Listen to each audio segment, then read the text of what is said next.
авилгатай тэмцэх газраас үзүүлж байна. Сайн байна уу? Намайг Хасуун гэдэг сонин содон нэр байна гэж үү? Би одоохон тайлбарлаж өгье. Нийтийн албан тушаалтнууд бол миний нэрийг андахгүй сайн мэднэ дээ. Тэд нийтийн албанд шинээр болон албан тушаал өөрчлөгдөн томилогдох бүртээ хувийн ашиг сонирхлын урьдчилсан мэдүүлэг буюу намайг гаргадаг байхгүй юу? 2012 оноос өмнө нийгэмд төрийн албан тушаалд орж ажиллах гэж буй хэн боловч хувийн ашиг сонирхлынхоо талаар мэдэгдэж тайлбарладаг хууль эрхцэн орчин байгаагүй юм.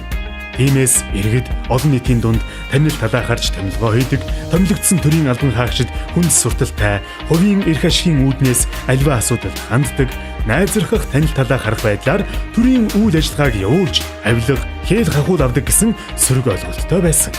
Харин 2012 онд Монгол Улсын их хурлаас нийтийн албанд нийтийн болон хувийн ашиг сонирхлыг зохицуулах, ашиг сонирхлын зөрчлөөс урьдчилан сэргийлэх тухай хуулийг баталснаар нийтийн албанд хэнийг томилох, нийтийн албан тушаалтны албан үүрэгтэй зөрчилдсөн хувийн сонирхлыг хэрхэн хориглох, сонирхлын зөрчилтэй нөхцөл байдалд хэрхэн ажиллах талаар зохицуулж өгсөн юм. Энэ хууль батлагдсанаар авилга ашиг сонирхлын зөрчлөөс сэргийлэх үүрэгтэй Хасуун би мэндэлсэн юм да. Тэгэхээр би бол сэрүүлэг.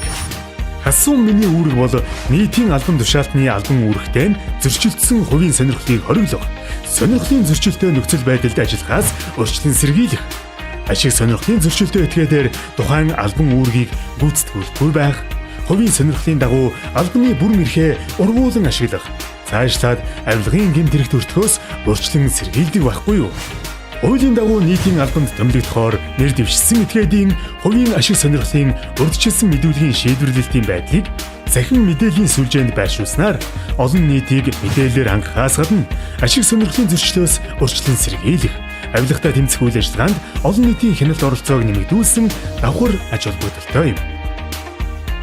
Нийтийн албанд томилогдохоор нэр дэвшсэн этгээдийн гаргасан Хасуумыг авилгатай тэмцэх газрын хяналт шалгалт дүн шинжилгээний хилтэс шалгадаг.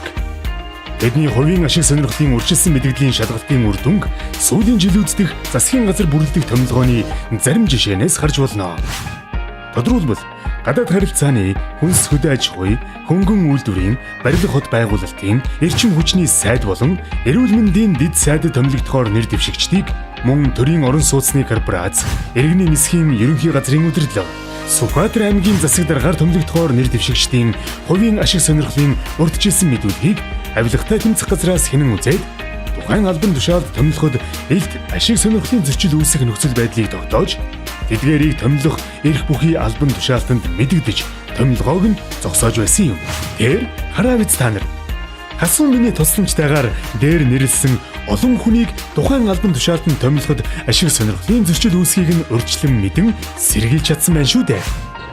Энэ мэтээр хяналт шалгалтаар нийтийн албан тушаалд нэр дэвшсэн этгээд нь ажлын байранд тавигдах шаардлага шалгуур үзүүлэлтийг хангахгүй байх, засгийн газар шинээр байгуулагдах, байгууллагын удирдлага, томилох эрх бүхий албан тушаалтан өөрчлөгдөх бүрд баг бүрдүүлэх нэрийтлэр төрийн жинхэнэ албан тушаалтныг шилжүүлэх, чөлөөлөхтэй холбоотой ашиг сонирхол бүхий хууль бус нөлөөлөл нэмэгдэж ажлаа мэддэг.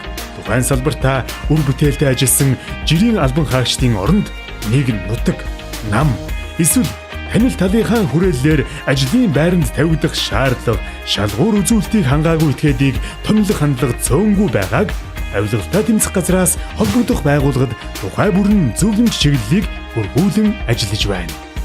Намайг зөвхөн нийтийн албан тушаалтнууд мэддэг байсан. Харин одоо та бүхэн ч бас намайг, миний үүргийг сайн мэддэг боллоо. Авилгагүй нийгмийн төлөө хамтдаа